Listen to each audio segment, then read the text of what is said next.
یعنی چی قرآن را اول به خانه بردن؟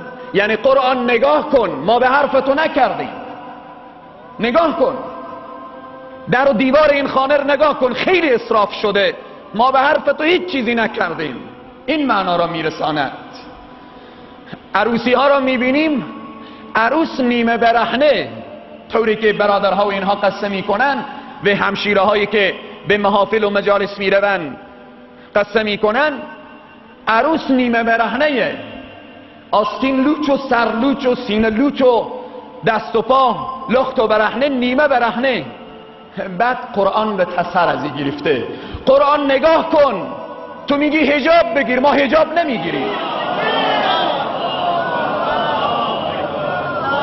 از قرآن چنین استفاده، حق قرآن همینه، معنایی رو میرسونه. قرآن نگاه کن. عروسی که به خانه آوردیم، ابتدا او را به بی‌حجابی، بی‌عزتی، به حالتی که خلاف دستورات تو. پس این هدف از قرآن این نیست.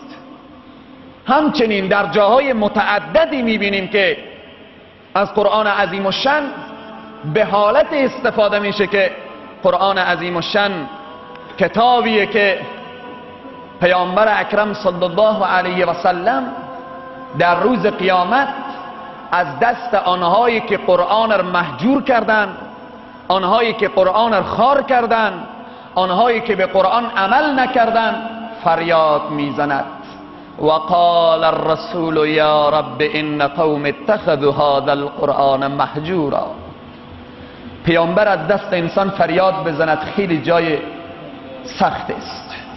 وقال الرسول، روزی که پیامبر میگوید یا رب، ای پروردگار من، ان قوم اتخذوا هذا القرآن مهجورا، اینها کسانی هستند که قرآن را محجور کردن، خوار کردن، ذلیل کردن، به قرآن عمل نکردن.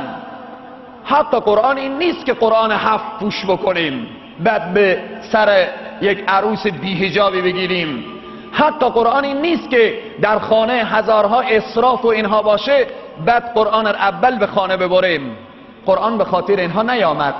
تمام احادیث رو بگردیم، تمام قرآن رو بگردیم، به هیچ جا نیامده که پیامبر به داخل خانه نو و یا جدید یا به سر عروس قرآن را گرفته باشند، یا اگر خرمنی دارن سر خرمن خود قرآن را ببرند.